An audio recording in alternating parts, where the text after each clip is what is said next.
Namaste, my beautiful queens. I'm used to in several months to share with you something very, very private, very close to my heart. And I wanted to share this fairy tale. It's like a little fairy tale. You will not believe it. I have completely forgot about it.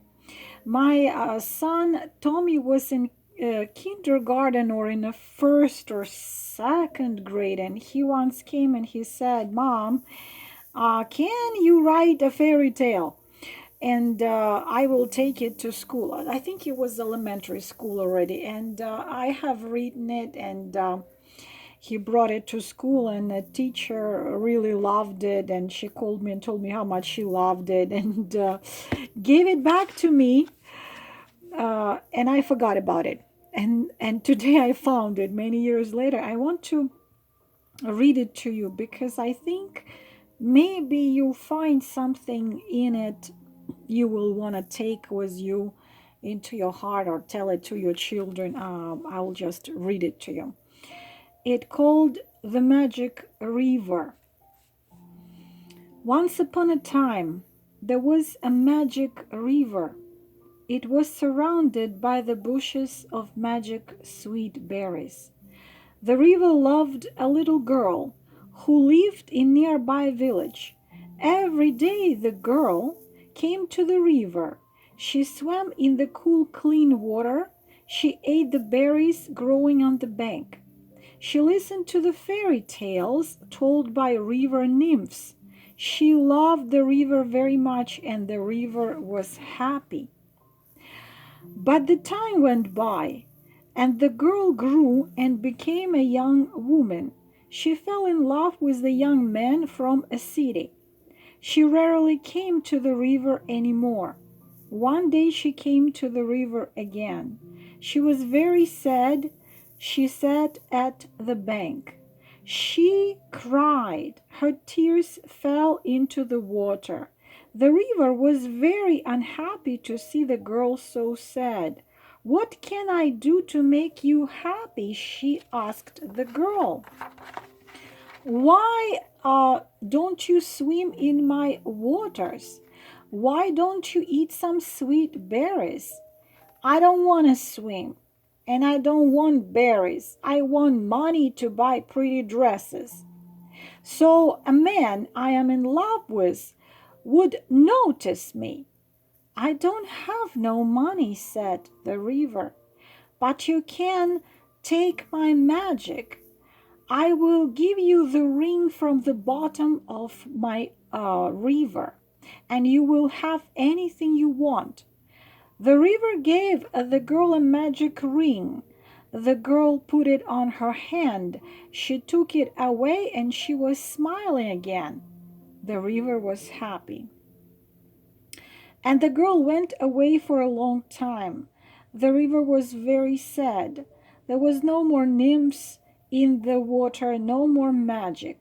The river was very sad, but one day the girl came back. The river was thrilled to see her. "Come," she said, "swim in my waters. Eat some of the sweet berries of my bank." "I don't want to swim, and I don't want your berries," said the girl. "My magic ring was stolen from me. I lost everything I had. I want to get it all back. I want a great big house, nice clothes. I want to be rich and famous. I want to be an actress, a movie star." The river said, "I cannot give you a house or the money, but my water is healing. You can sell it to people and you will get all you want." The girl liked the idea. She smiled again, and the river was happy. And the girl disappeared for a long time.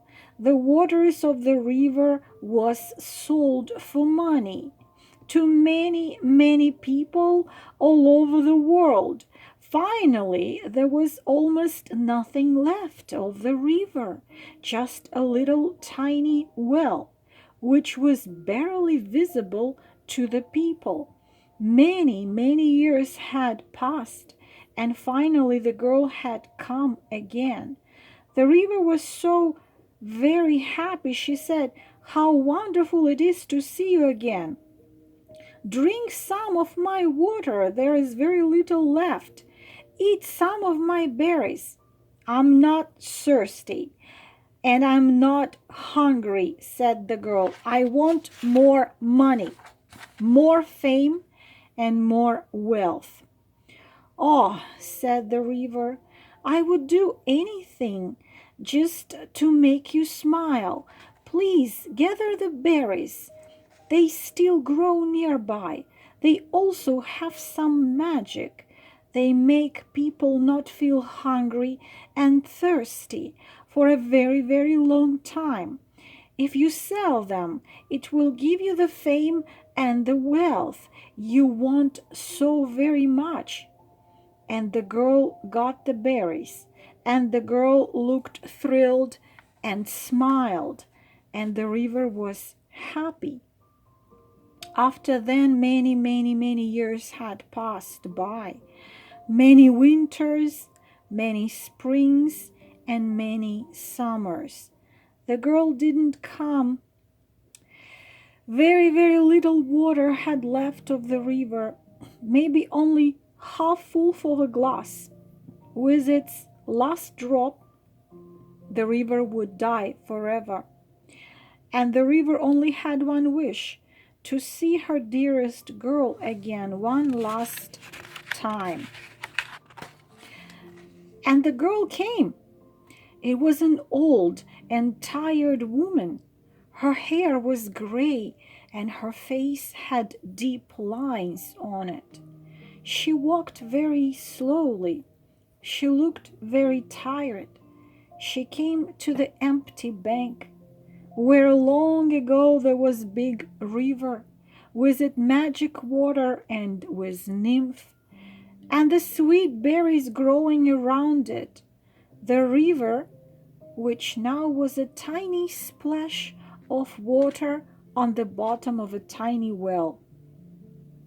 She said with a very weak voice, "Oh, how wonderful it is to see you again.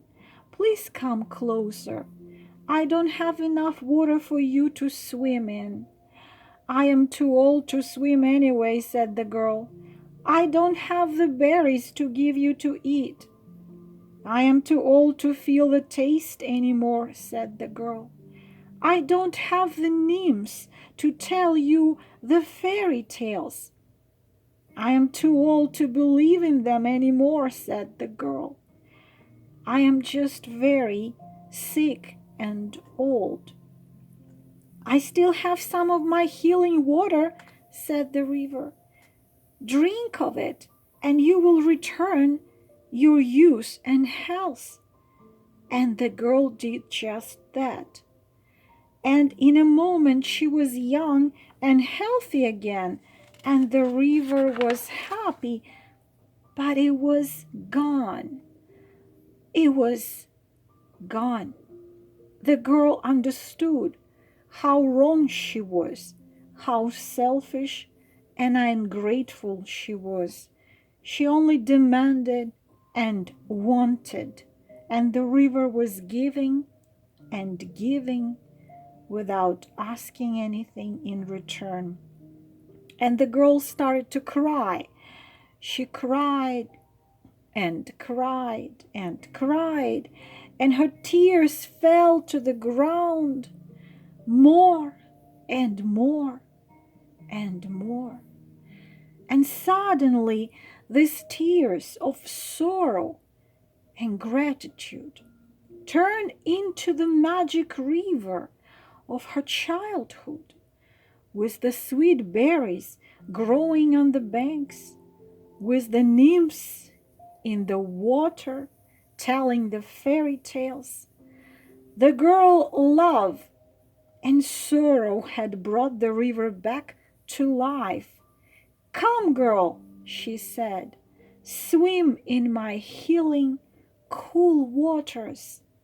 And with happy laugh, the girl jumped into the cool, healing water, and the river was happy. I don't know even why I decided to read it to you, my beautiful girls. I felt my heart wanted to share it with you.